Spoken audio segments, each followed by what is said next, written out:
Fala, nação atleticana, tudo bem com vocês? O meu nome é Luiz, sejam bem-vindos ao canal Palavra de Atleticano.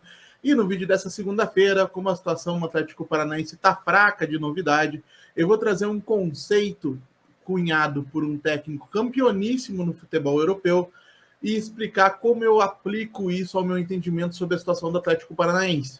Então fiquem comigo que logo depois da vinheta a gente volta para falar sobre esse assunto.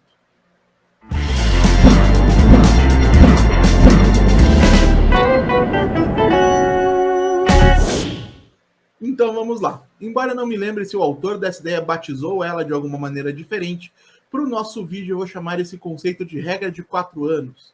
E quem cunhou essa noção foi um técnico escocês, multicampeão com o Manchester United, chamado Alex Ferguson, que comandou os Red Devils por 27 anos entre 1986 e 2013, foi campeão 38 vezes em Old Trafford, em 4 décadas diferentes. Então acho que é justo a gente afirmar que ninguém entende mais de competitividade a longo prazo do que esse escocês, que se tornou uma lenda do Manchester United e não foi por acaso.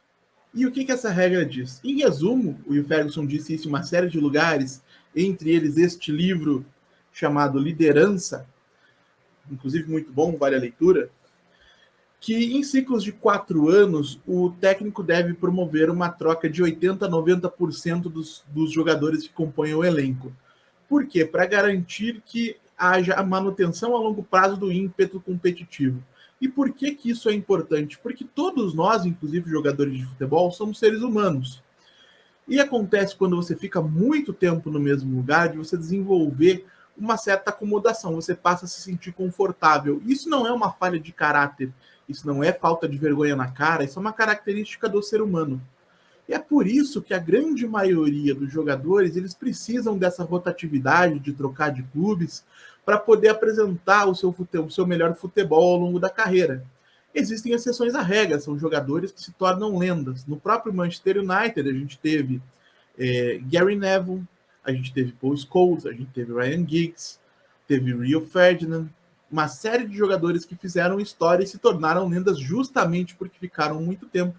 E ficaram muito tempo porque souberam ser exceções a essa regra e manter o seu melhor nível por longos períodos. E como é que isso se aplica ao Atlético Paranaense? Eu tenho dito, não é de hoje, seja aqui em vídeo, seja anteriormente na coluna ou em redes sociais, que o Atlético Paranaense tem um grupo de jogadores formado por muita gente que está há tempo demais no clube. Jogadores cujo ciclo já deveria ter sido encerrado ou está em vias de se encerrar. E é importante que isso seja feito para que outros jogadores possam surgir e assumir o papel desses que estariam saindo, para que jovens ou contratações recentes possam se consolidar como jogadores importantes e manter o maior nível de rendimento possível. Então, para demonstrar esse meu argumento, eu resolvi fazer uma tier list, onde eu incluí todos os jogadores do elenco do Atlético Paranaense, para que a gente possa verificar desde quando cada um deles está no furacão. Então me aguardem só um minutinho que eu já volto para que a gente possa fazer essa tier list.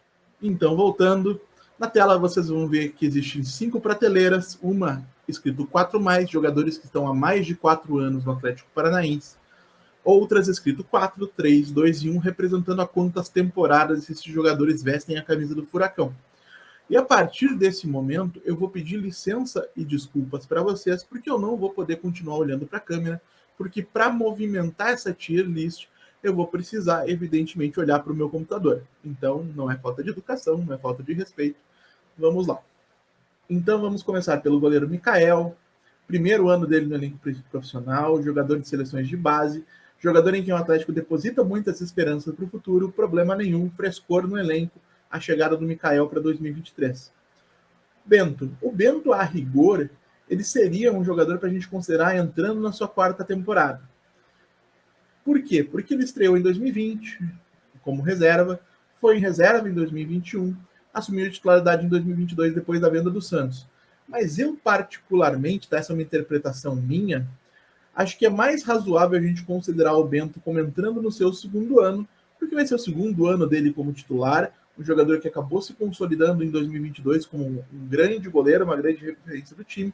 Acho que faz pouco sentido a gente falar em fim de ciclo para ele. Acho que uma interpretação mais justa é a gente colocar o Bento como entrando na sua 2ª temporada, para que ele tenha mais 1, mais 2 anos aí de Atlético e eventualmente possa fazer uma carreira no futebol europeu, com passagens por seleção, porque potencial e qualidade para isso a gente sabe que ele tem. Fernandinho voltou ao Atlético em 2022, depois de exatamente 17 anos da saída em 2005. Entre as duas passagens se passou muito tempo, o grupo de jogadores é completamente diferente, a estrutura do clube é completamente diferente. Acho que não faz sentido a gente pensar em somar as passagens. Fernandinho, que chegou em 2022, entra na sua segunda temporada de Furacão, para essa finalidade do vídeo, em 2023. Marcelo Cirino que está lesionado no joelho, sei que grande parte da torcida gostaria que ele não permanecesse para 2023, mas acho que para um jogador que fez tanta história com a camisa do Atlético, seria até um pouco de trairagem do clube dispensar o jogador nessas condições. Eu já falei em outros momentos, acho que o Atlético tem que dar todo o suporte para a recuperação do Cirino, deixa que ele cumpra o contrato até o final de 2023 como um reserva bem fundo de banco, né? Um jogador que não atue com tanta frequência. Ao final de 2023, dispensa, eventualmente faz um jogo de despedida e deixa que ele siga a carreira em outro lugar. Mas entendo, tá, que o Cirino ele saiu do Atlético há muito pouco tempo, no início de 2020, volta em 2022 com um grupo de jogadores muito parecido, muita gente com quem ele jogou junto. Caso de Pedro Henrique, caso de Thiago Heleno, caso de Léo Cittadini, caso de Vitinho, por exemplo, que eles chegaram a estar juntos durante um curto período de tempo, caso de Pablo. Acho que é um grupo muito parecido em termos de liderança para que a gente possa considerar duas passagens distintas.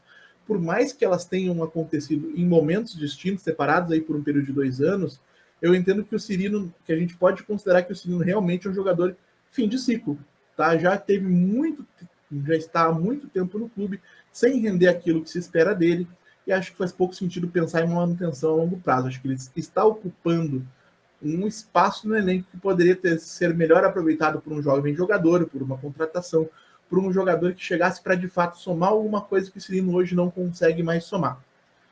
Vitor Bueno, acho que não tem grandes mistérios, chega no Atlético em 2022 e em 2023 entra no seu segundo ano. Mesmo caso de Agostinho Canóbio, tá? Vitinho é um jogador que aparece bem no Campeonato Paranaense de 2019, time bicampeão do Paranaense com o técnico Rafael Banais, na época jogando como ala esquerdo, naquele 3-5-2. Sobe para o futebol profissional, acaba não sendo tão utilizado em um primeiro momento. A gente viu aí jogadores horrorosos por aquele lado esquerdo, Carlos Eduardo, Brian Romero, gente que realmente criou um asco muito grande na torcida. E aí o Vitinho se consolida em 2021, acaba sendo vendido para o Dinamo Kiev por conta da situação política da Ucrânia, retorna ao Atlético Paranaense. Isso significa o quê? Para mim, acho que a gente não pode falar em fim de ciclo para o Vitinho. O Vitinho estaria entrando na sua terceira temporada, 2021 como titular, o retorno em 2022 e a terceira temporada em 2023. Acho que o que a gente pode analisar é se valeria a pena para o Atlético pagar o que o Dinamo de Kiev exigiria pela liberação do Vitinho. Isso a gente só vai poder analisar de fato a partir do momento que surgirem essas informações na imprensa. Por enquanto, é só realmente especulação. Não vale a pena a gente se adentrar. Acho que não é caso de fim de ciclo. É caso de avaliar custo-benefício. Kelvin, que a rigor, ele estaria entrando na sua 19, 20, 21, 22, na sua quinta temporada. Ele estaria aqui junto com o Cirino. Mas vou usar para ele uma interpretação parecida com a que eu usei para o Bento. O Kelvin é um jogador que foi muito pouco aproveitado em outros momentos, foi se tornar titular do Atlético Paranaense somente em 2022. Então, vou considerar 2022 o primeiro ano do Kelvin como jogador do Atlético Paranaense, de fato. E em 2023 ele estaria entrando na sua segunda temporada. Abner é um jogador que chega em 2019, joga 2020, 2021, 2022. Estaria entrando na sua quinta temporada pelo Atlético. Já falei aqui em outros momentos, gosto do jogador muito mais do que a maioria dos torcedores, acho que é um excelente lateral, mas acho que o Abner tem idade para sonhar com uma carreira na Europa. Acho que o encerramento de ciclo tem a ver com uma oportunidade do Atlético de capitalizar com o jogador e do Abner de dar o passo seguinte na carreira. Se a gente deixa o Abner mais 1, mais 2 anos, como poderia deixar, essa oportunidade se perderia talvez tanto para o clube quanto para o jogador. Para mim, Abner é realmente um jogador em fim de ciclo no Atlético. Bem diferente do Hugo Moura, que acho que tem as suas qualidades e seus defeitos, mas chega em 2022, fica para 2023 como uma opção de banco, a meu ver, tá? E vamos ver como é que vai ser o segundo ano do Hugo, que não é mau volante, é um bom jogador, precisa se controlar mais emocionalmente em alguns aspectos, mas acrescenta ao elenco, não vejo nenhum problema nisso. Cittadini chega em 2019, joga 2020, 2021, 2022, e acho que realmente é fim de ciclo para ele, não é titular há muito tempo, vem acumulando problemas físicos, acho que é o momento certo dele buscar novos ares e o Atlético buscar novas opções, até para permitir que outros jogadores assumam esse protagonismo, tomem conta desse espaço que hoje pertence ao Léo muito por aquilo que ele construiu nesses anos de Atlético Paranaense e talvez um pouco menos pela bola que ele tem jogado, que já tem sido menos do que a gente se acostumou. Terans é um jogador que chega em 2021, joga 2022 e fica para 2023. Terceiro ano de Atlético, sem problema nenhum, ainda dentro do ciclo dele. Léo Link é um jogador que a gente começou a ouvir falar em 2020 como reserva, até o momento não se firmou. Eu vou considerar, tá? 2020, 2021, 2022, ele no quarto ano de ciclo. Esse ano, para mim, ele precisa mostrar alguma coisa sob pena de o Atlético saltar o nome dele na lista e tentar dar oportunidade para um novo goleiro, seja um Gabriel Pereira, seja um Mikael.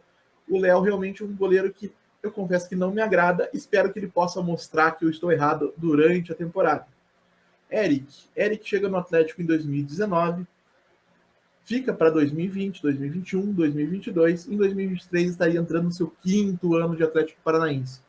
Acho que hoje o Eric é titular do Atlético, acho que é um volante mais capacitado do que o Hugo Moura, isso considerando que o Fernandinho vai continuar jogando como segundo homem, não como cabeça de área. Mas é aquela situação que eu já falei aqui, é jogador em fim de ciclo, se aproximando do fim de ciclo pelo menos. Acho que o Atlético tem outras prioridades, entre elas contratar um zagueiro, por exemplo, talvez opções para o ataque, mas resolvidas outras carências, o Atlético poderia sim pensar em liberar o Eric e trazer um outro jogador para compor o elenco como opção de volante. Zé Ivaldo que está no Atlético Paranaense desde 2016, teve duas rápidas saídas, uma para o Vitória, por empréstimo em 2019, outra para o Cruzeiro em 2022. No Vitória ele não foi tão bem, no Cruzeiro ele realmente foi importante, mas acho que entra naquela categoria de jogadores que já fazem parte do elenco, estando aqui ou estando emprestados há tempo demais. Já muito mais do que a regrinha de 4 anos que eu tinha mencionado. É um jogador que o Atlético poderia aproveitar a boa fase que viveu na Série B para capitalizar com uma venda e abrir espaço para outros jogadores, talvez jogadores mais jovens, para uma contratação, realmente renovar esse elenco. Coelho chega em 2022, fica para 2023. Mesmo caso do Brian Garcia, que chega do Independente Del Valle como um jogador ainda em formação. Em 2022 não foi muito aproveitado, embora tenha mostrado qualidades em alguns momentos. E acho que pode ser importante, pode ser uma boa opção para 2023. Pedro Henrique chega no Atlético em 2019, pela primeira vez emprestado pelo Corinthians. Sai por um curto período de tempo, no começo de 2020, depois volta. Então vamos considerar 19, 20, 21, 22, 23. Jogador também, a meu ver, em fim de ciclo. Não quero fazer parecer aqui que o Pedro Henrique não é um bom zagueiro. É um bom zagueiro. Participou de momentos importantes da história do Atlético. Foi campeão aqui. Tem o meu carinho, o meu agradecimento. Só acho que realmente é um momento tanto do Pedro quanto do Atlético buscarem opções diferentes para os seus futuros. E que isso poderia, inclusive, ser benéfico para ambos os lados. Rômulo aparece pela primeira vez na equipe de aspirantes em 2020, depois é integrado ao elenco profissional, vai para o seu segundo ano em 2023. Vitor Roque, contratado do Cruzeiro em 2022, segue para 2023, é uma das grandes esperanças da torcida. Mesmo caso do Matheus Felipe, que surge na equipe de aspirantes depois de ter se destacado no CSA, na Série B, e vai para o seu segundo ano. Thiago Heleno. Thiago Heleno chega no Atlético Paranaense em 2017, salvo engano. Então, um jogador de muito mais de 4 anos. Mas aqui eu vou fazer uma exceção, tá? Eu não vou falar em fim de ciclo para Thiago Heleno. Eu acho que o Thiago Heleno entra naquela exceção que eu mencionei mais cedo, de jogadores que se tornam lendas, que se tornam ídolos, porque conseguem manter o bom nível ao longo dos anos. Thiago Heleno sempre foi titular do Atlético, acho que é um jogador de nível técnico incontestável hoje no futebol brasileiro, é uma liderança importante do elenco, um jogador que todos os outros companheiros gostam muito, então não falo em fim de ciclo, tá? Estou colocando ele aqui porque a gente está analisando a questão temporal, mas acho que o Thiago Heleno é uma peça importante para 2023. Aqui a gente tem Pedrinho, que chega em 2021, fica para 2022 e entra no seu terceiro ano em 2023. Alex Santana, que chega em 2022, fica para 2023. Pablo, que sai do Atlético em 2018, aliás, no começo de 2019, né? Para defender o São Paulo, joga 2019, 2020, 2021 pelo São Paulo, acaba não indo bem por lá e retorna ao Atlético no começo de 2022. Eu defendi desde o começo que as renúncias que ele fez para assinar pelo Atlético mereciam ser respeitadas, é um jogador que tem um carinho enorme pelo clube, mas não posso ser incoerente. É um jogador que sai do Atlético com um grupo de jogadores muito parecido com esse que existe hoje, mesmas lideranças, muita gente desse elenco jogou com o Pablo em 2018, então eu entendo que a volta dele não pode ser desconectada daquilo que ele fez antes. Acho que a gente está falando sim, de um jogador cujo ciclo se aproxima de um final e que o Atlético poderia sim pensar em se desfazer. Eu confesso que não faria isso agora, acho que o Pablo é um jogador importante para se ter no banco de reservas junto com o Romo, mas para o final de 2023, acho que o Atlético pode sim pensar em buscar uma nova alternativa para ataque. Já chega no Atlético no começo de 2020, salvo engano. Chama muita atenção porque é um jogador muito talentoso, a gente sabe que tem alguns problemas extracampo de comportamento, mas nunca conseguiu se firmar na equipe profissional, foi pouquíssimo aproveitado. Então 20, 21, 22, 23 seria o quarto ano. E aí eu realmente, já ele precisa mostrar alguma coisa. Se ele se mostrar um jogador útil, um jogador importante, se ele se destacar como a gente imagina que o talento dele possa fazer com que ele se destaque, é um caso da gente resetar essa contagem inteira já como uma opção aí de primeiro ano, de segundo ano em 2024, como um jogador realmente consolidado na equipe principal.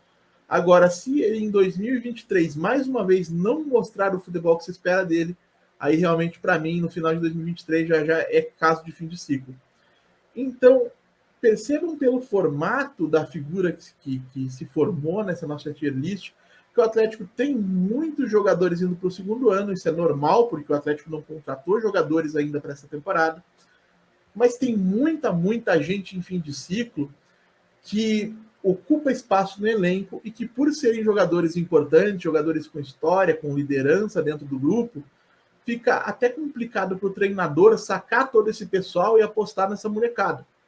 Então, o que o Atlético precisaria fazer, a meu ver, é rever a formação desse elenco, não para dispensar bons jogadores, não é esse o caso, mas para encerrar os ciclos que realmente se aproximam do final, abrir espaço para que outros jogadores se tornem lideranças, para que possam se destacar e para que possam realmente trazer esse frescor competitivo ao elenco, para que o Atlético possa ter uma maior competitividade e uma maior chance de conquistar títulos na próxima temporada.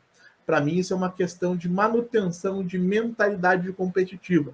Os jogadores eles tendem a se acomodar no sentido não pejorativo da palavra. Eles tendem a se sentir mais confortáveis e a diminuir o ímpeto competitivo por conta disso. Isso é do ser humano, não é nenhum tipo de problema comportamental, muito pelo contrário. Quem não é assim é que é a exceção, e por ser exceção é que se destaca. Então é isso, gente. Eu agradeço pela atenção e pela paciência de vocês. Deixem nos comentários o que vocês acham dessa ideia que eu trouxe para a gente debater aqui hoje.